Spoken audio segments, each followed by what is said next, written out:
¿cuál es el abordaje o cómo es el abordaje de una primera cita ginecológica para una niña que está en su desarrollo? El nombre de ovario poliquístico a todo mundo le suena tengo quistes en los ovarios, sí. Y eso no es verdad. De hecho, les da más miedo el embarazo que el papiloma. Si no ha iniciado su vida sexual, es un muy buen momento también para hablarles de la vacuna. El tema del embarazo también es algo que les preocupa mucho, pero casi nunca se ponen a pensar el tema de las infecciones. Veo mucho en la consulta adolescentes que no se pueden comunicar con sus mamás.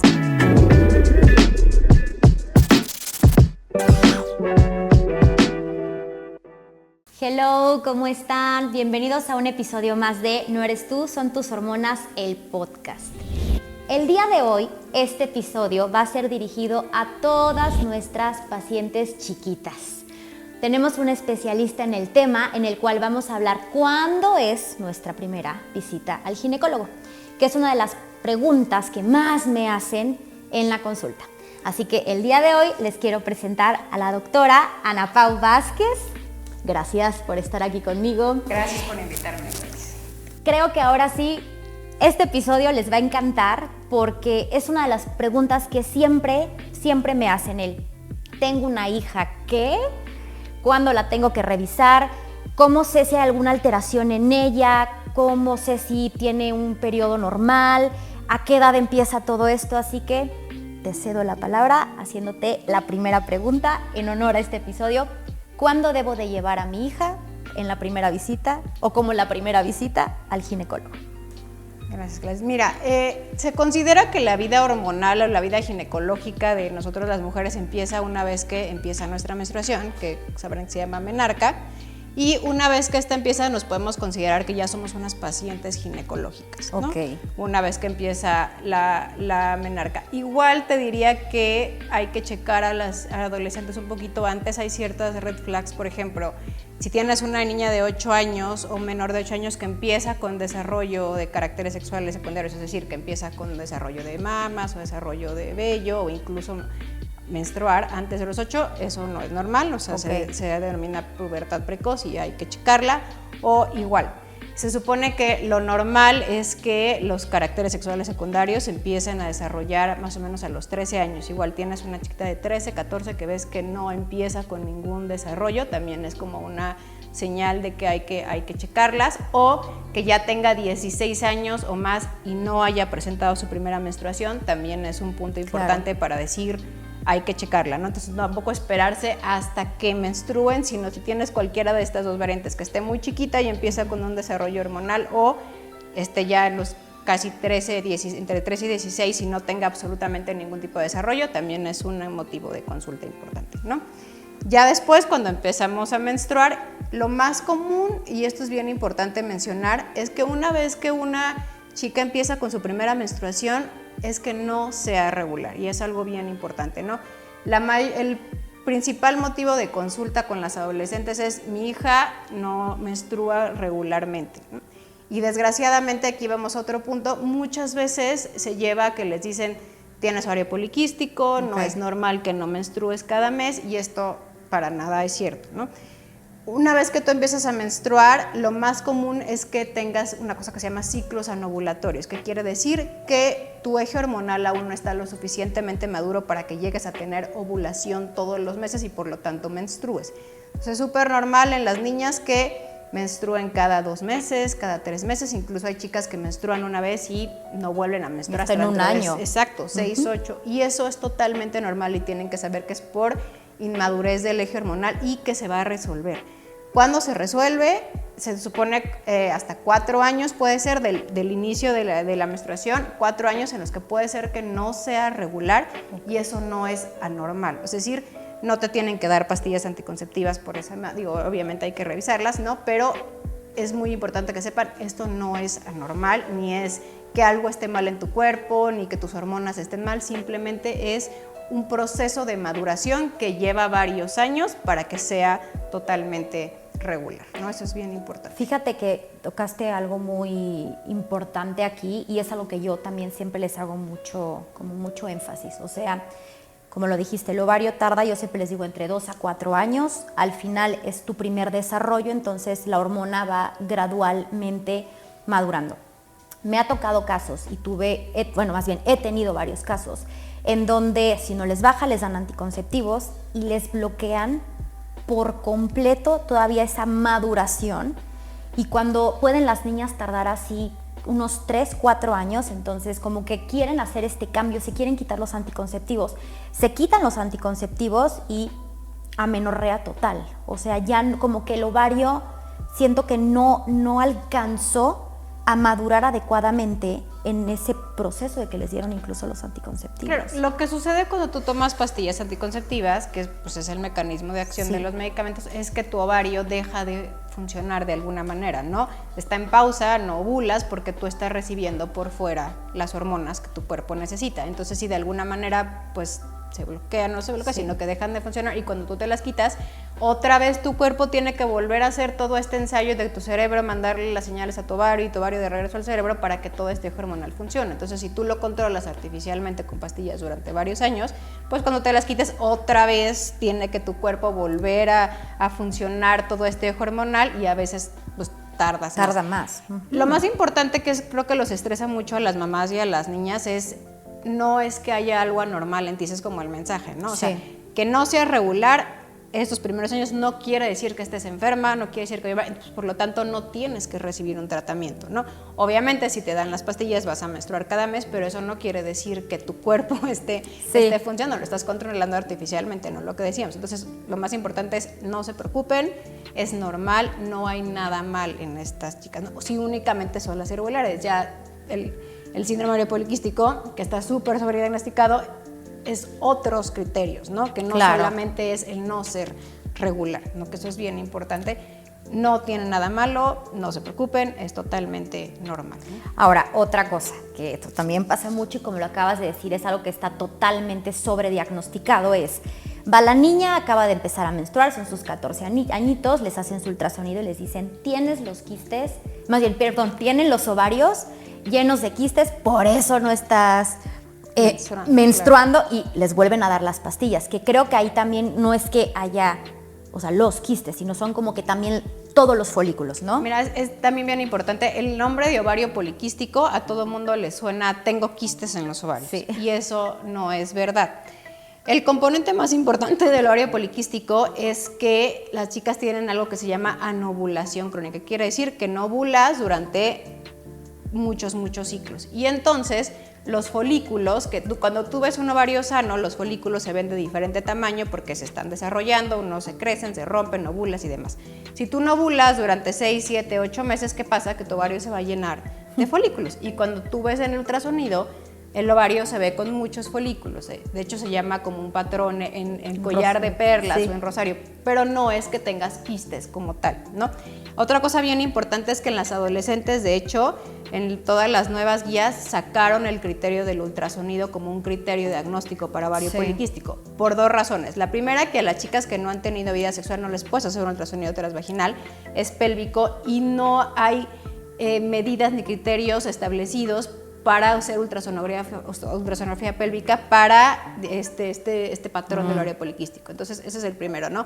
No puedes diagnosticar a un adolescente con ovario poliquístico porque le hiciste un ultrasonido y viste que tenía... Eso no es un parámetro. Los 2 parámetros más importantes y diagnósticos en adolescente para ovario poliquístico es la anovulación crónica, es decir, muchos ciclos sin menstruar, y la siguiente es el hiperandrogenismo. Claro. Eso es súper importante. Si no tienen las 2, no puedes hablar de un ovario poliquístico, ya sea por clínica, porque sea una chica que te llega con un problema grave de acné y con mucho vello, y por laboratorio, ¿no? Que tú lo corroboras pidiéndole los laboratorios, pero estos 2 son los criterios más importantes. Ya ni siquiera metes el tema del ultrasonido, o sea, no puedes decirle a una niña que tiene ovario poliquístico solamente porque tiene un ultrasonido alterado. Eso es bien importante. No sabes qué gusto me da que lo digas. Porque de verdad sí es algo que, o sea, te lo juro, no sabes cómo lo veo en la consulta. Y fíjate, creo que en otro episodio que tuvimos de ovario poliquístico igual lo nombramos, le quieren cambiar el nombre precisamente por esto, porque para ellas el síndrome de ovario es como muy fuerte y a veces ni hay androgenismo, ni hay resistencia a la insulina y solamente tienen pues sus foliculitos, ¿sabes? Y pues es algo que a todo mundo llega y te dice, es que me diagnosticaron con ovario poliquístico. Sí, es algo que creo que hay que romper, ¿no? Porque aparte estresan a la paciente, estresan a la familia. Hay veces que asocian al ovario poliquístico a voy a ser infértil, no me voy a poder embarazar y pues nada que ver, ¿no?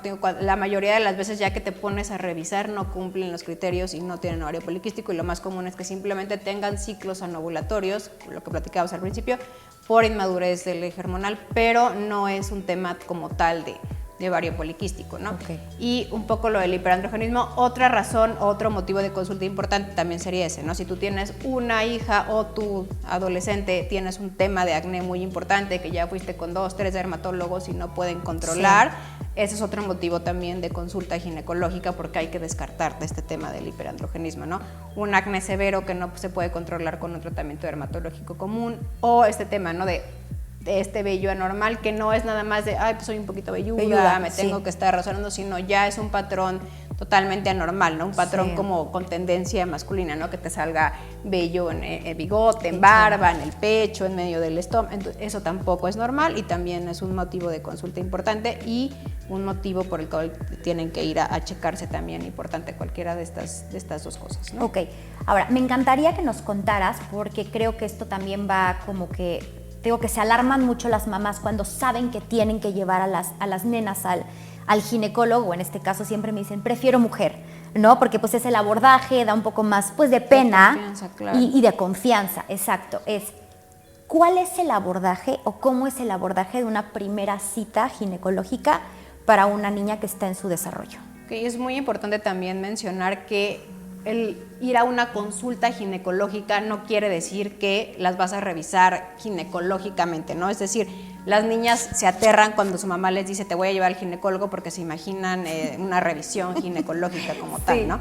Y no es así. Si una paciente nunca ha tenido vida sexual, evidentemente no les vas a poner un espejo vaginal, no les vas a tomar un Papa Nicolau, o sea, la revisión no va encaminada hacia ese lado, ¿no?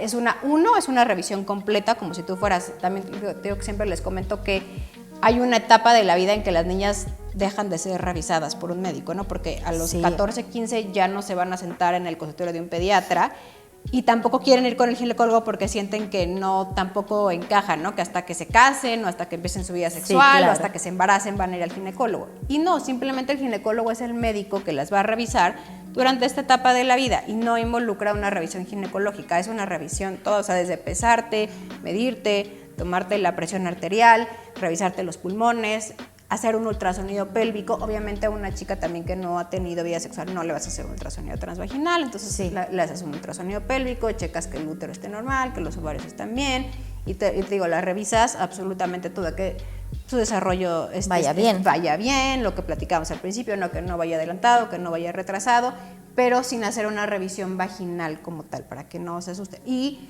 siempre es importante explicarles antes, ¿no? Oye, te voy a pasar a revisar y no te vamos a hacer nada vaginal, no, a menos que el motivo de consulta sea, oye, tengo una infección, y aún así nunca le vas a poner un espejo vaginal, es ni todo, mucho menos a una niña. No, eso es importante que lo sepan tanto las mamás como las niñas, no se preocupen, no va encaminado hacia ese lado de la revisión, ¿no? Sí. Otro motivo de consulta importante y que también ahí va un poco a eso es lo que les aterra un poco a las mamás de, híjole, veo que ya tiene novio, que tiene como inquietudes hacia iniciar su vida sexual. También es un momento importante para llevarlas al ginecólogo, ¿no? Muchas veces no le quieren platicar a la mamá, no quieren, pero si tú como mamá ves que, híjole, ya las mamás siempre sabemos qué está pasando, ¿no? Tenemos ese sexto sentido.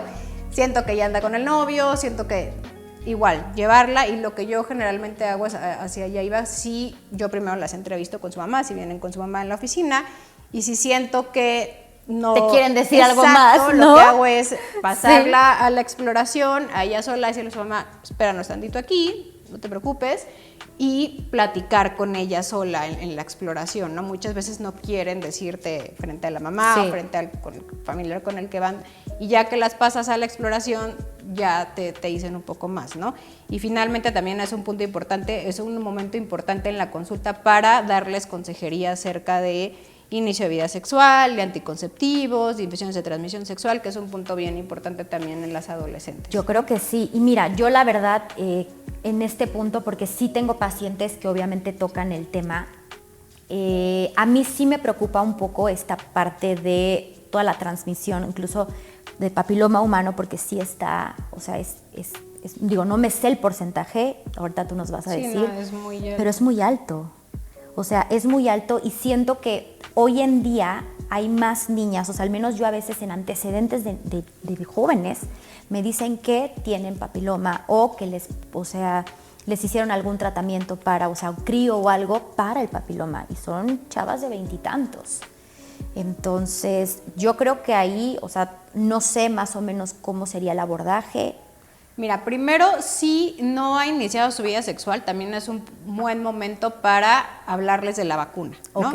Que Eso también me lo preguntan Es una mucho. duda muy común. Sí. Hace varios años, bastantes, no sé si había como un rumor así de Facebook de la vacuna del papiloma hace que no caminen y dejó paralítica a una niña. Y entonces como que ahí empezó de, no, mejor no les voy a poner la vacuna del papiloma. Esto obviamente no es cierto, nunca pasó.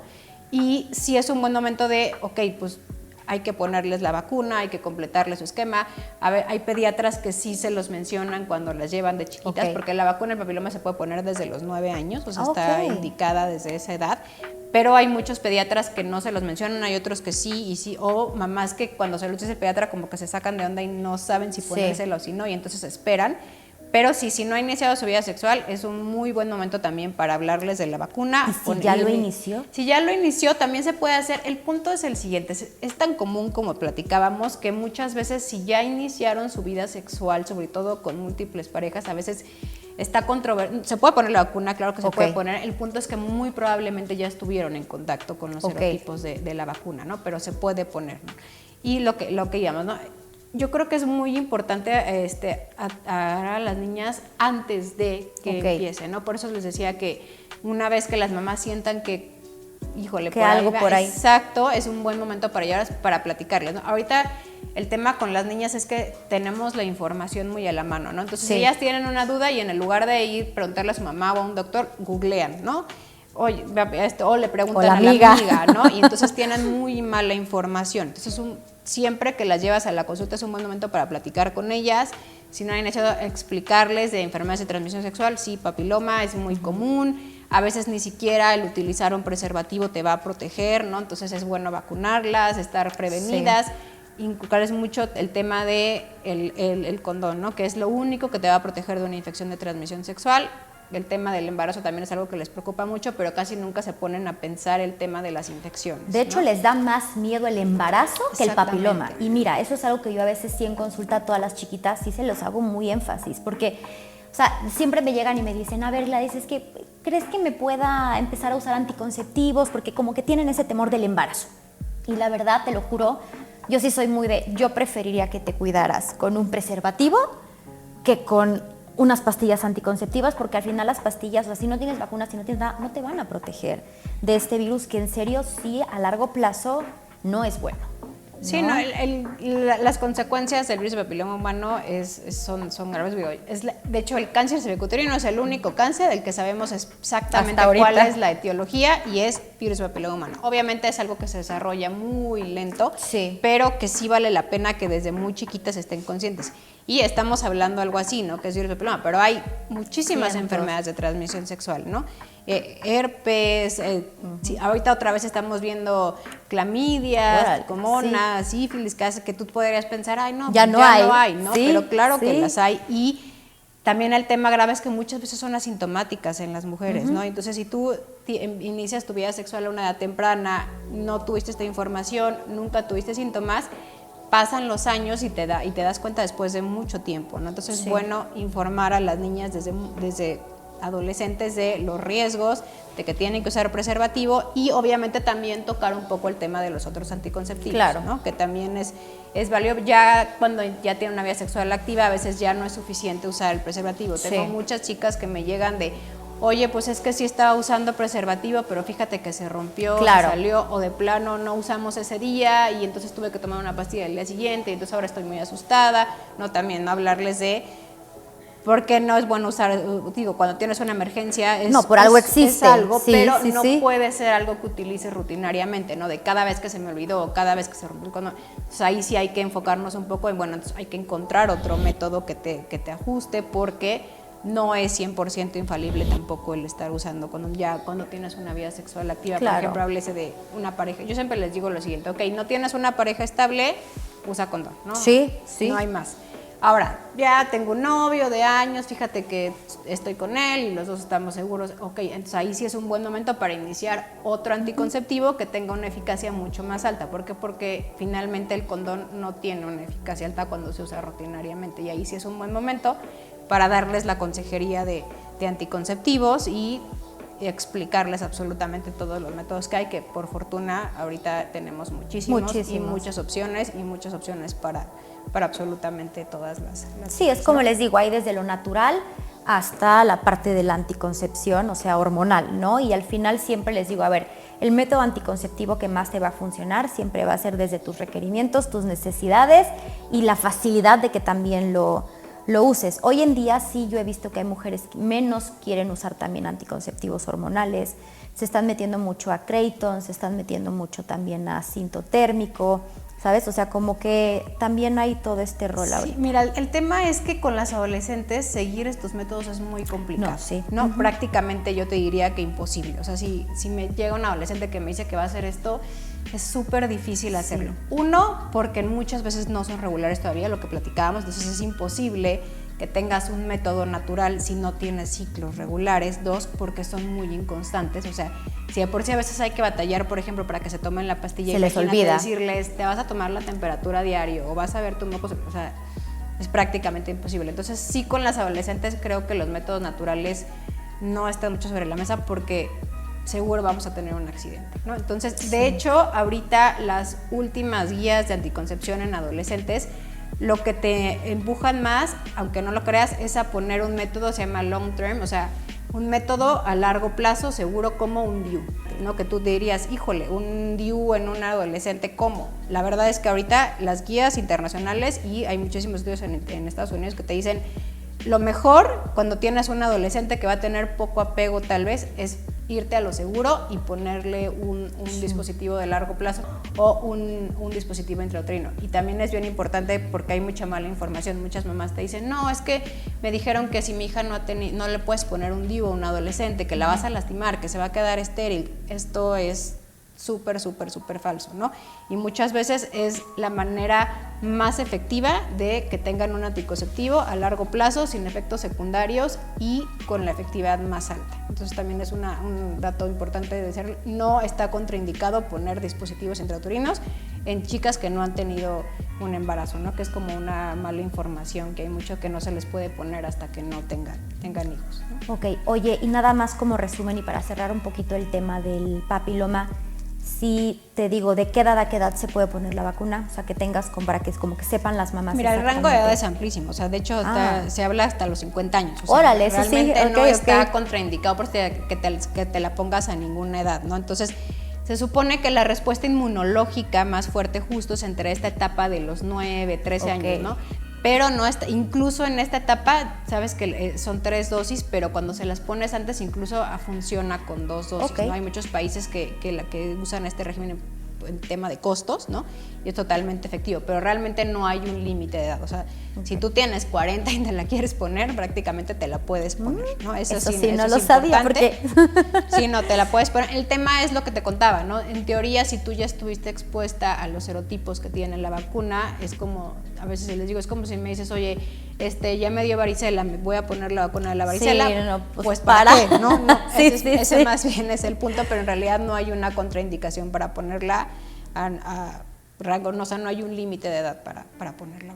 Ok, ¿qué otro motivo de consulta sería como para que las mamás estén más atentas en sus niñas? Porque fíjate, tuve, por ejemplo, la semana pasada una chiquita y la mamá decía, bueno, es que no se me hacía motivo de consulta para llevarla de que tuviera mucho dolor cuando menstruara. Eso es importante. O, bueno, pues como que sí la veíamos muy cambiantes de humor, pero pues tampoco como que se me hizo algo porque pues al final está pasando la adolescencia. O sea, yo algo que siempre les digo es, a ver, hay muchos síntomas que son comunes, pero no normales. O sea, lo peor es normalizar que las mujeres, pues tienes que tener dolor porque te baja, tienes que tener cambios de humor, pues porque te baja. O sea, como que todo es normal porque tenemos hormonas, ¿no? Sí. Mira, tocaste un tema bien importante, el tema de los cólicos, ¿no? Nos acostumbran desde chiquitas a, híjole, pues eres mujer, te duele cuando te baja, ni modo, aguántate. Sí. Y esto no es verdad, ¿no? Obviamente sí, todas tenemos cólicos y lo que quieras, pero hay un punto en el que ya no son normales. ¿Y cuándo es ese punto? Cuando dejas de hacer tus actividades normales o tu vida cotidiana porque tienes un cólico. Si tienes una hija que cuando está en su periodo menstrual no puede ir a la escuela, no puede hacer ejercicio, no va a salir con sus amigas porque se siente fatal, eso ya no es normal bajo ningún contexto. Una vez que interfiere con tu vida cotidiana, eso ya no es un cólico normal y también no es un motivo importante de consulta, no puedes vivir así, ¿no? Y generalmente, aquí viene otro tema importante, la causa más común de tener un cólico que sobresalga de lo normal es la endometriosis, claro, ¿no? Y esto es importante también verlo desde que inicia, ¿no? No puedes esperarte hasta que ya te quieras embarazar y que descubras que en ese momento tienes endometriosis. Y se hace esto sí se hace cada vez más grande. Sí, exacto. O sea, de hecho, como que la historia típica de la endometriosis son dolores que van empeorando cada vez hasta que llegan a ser incapacitantes, ¿no? Y te digo que te interfieren con tu vida diaria. Ese es un súper importante motivo de consulta. Es difícil hacer un diagnóstico certero de endometriosis. ¿Por qué? Porque la única manera de diagnosticar 100% de endometriosis es meterte en laparoscopio y tú ver los implantes y quitarlos y que el patólogo te diga, sí, esto es endometriosis. Y pues obviamente no puedes ir operando a todas las niñas por la vida, ¿no? Entonces puedes sospechar el diagnóstico en una paciente que digo que tiene dolores incapacitantes, que cada vez van empeorando, síntomas asociados. No hay niñas que incluso llegan a tener síntomas intestinales, ¿no? Tengo diarrea, tengo dolor al evacuar cuando menstruo. Esto no es para nada normal y generalmente es porque hay implantes endometriosis en el intestino o en el recto y entonces eso les da dolor cuando menstruan, ¿no? Entonces es importante sospecharlo, diagnosticarlo y tratarlo desde una edad más temprana. Yo siempre les digo, no puede ser que le pongas pausa a tu vida cada mes, 3-4 días porque no funciones, porque tengas un dolor terrible, ¿no? Sí. Entonces es importante siempre también hacerles caso a las niñas y si de verdad te está diciendo, oye, no puedo, llevarlas al doctor. Y ahí el tema de los cambios de humor también es importante, ¿no? Sí, obviamente, como tú dices, sí, somos adolescentes, tienen cambios de humor, pero hay una cosa que ya tampoco es normal, ¿sí?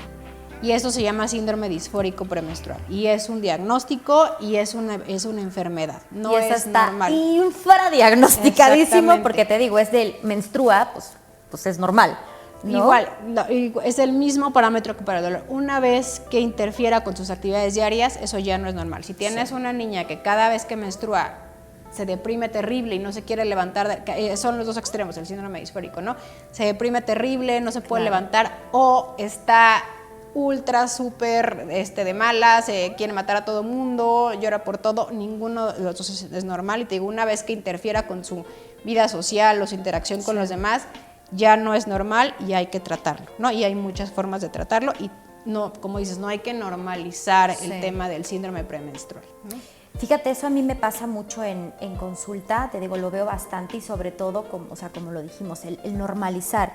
Y sí la pasan muy mal. O sea, hay muchos patrones y hoy en día hay tantas herramientas que eso es algo que también quiero preguntarte. ¿Por qué crees que hoy en día, habiendo realmente tantas herramientas para la salud femenina, para informarles a las mujeres de todas las cosas que podemos llegar a normalizar o que incluso hoy en día muchos médicos, te juro, que normalizan?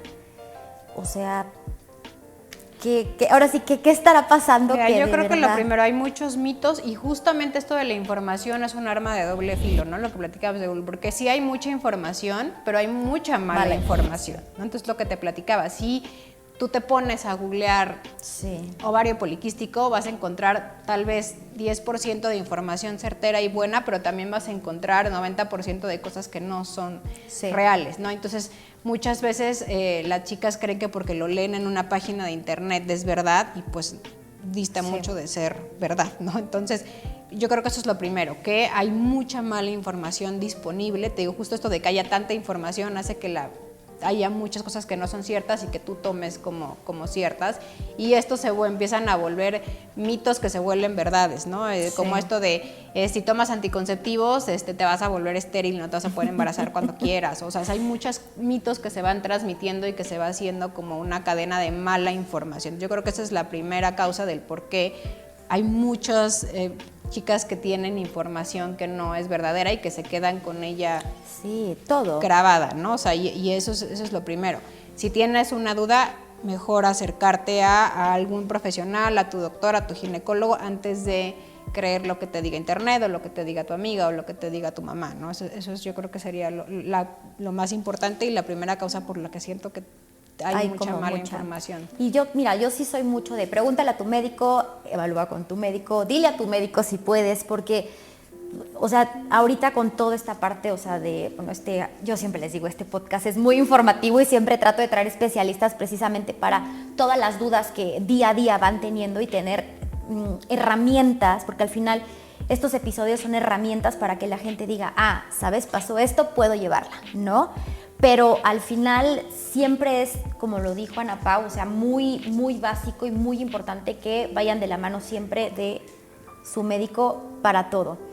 Oye, y ya haciendo como un resumen bien padre de todo esto, si yo te pidiera a ti unos consejos, unos tips, haciendo como cuándo debo llevarlas, como que ya más o menos todo lo que hablamos, pero que tú me digas estos 5 puntos más importantes sobre la salud femenina inicial de todas estas niñas, ¿qué sería?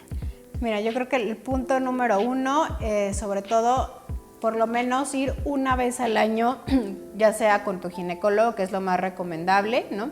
O si todavía crees que no estás en esa etapa, por lo menos que las vea tu pediatra o el ginecólogo, una vez al año es básico. 2, justo esto que platicábamos, no buscar fuentes de información no confiables. Si tienes una duda, si no sabes qué método usar o que no le hagas caso a la amiga, a la vecina, no hagas lo que le hace en Google, acude con tu ginecólogo, acude con un médico y pide información certera. 3, muy importante lo que platicábamos también, no normalizar síntomas, no creer que este cólico es normal, este cambio de humor es normal, entonces no le hago nada, ¿no? No normalizar síntomas sería con otro punto bien importante que me quedaría yo.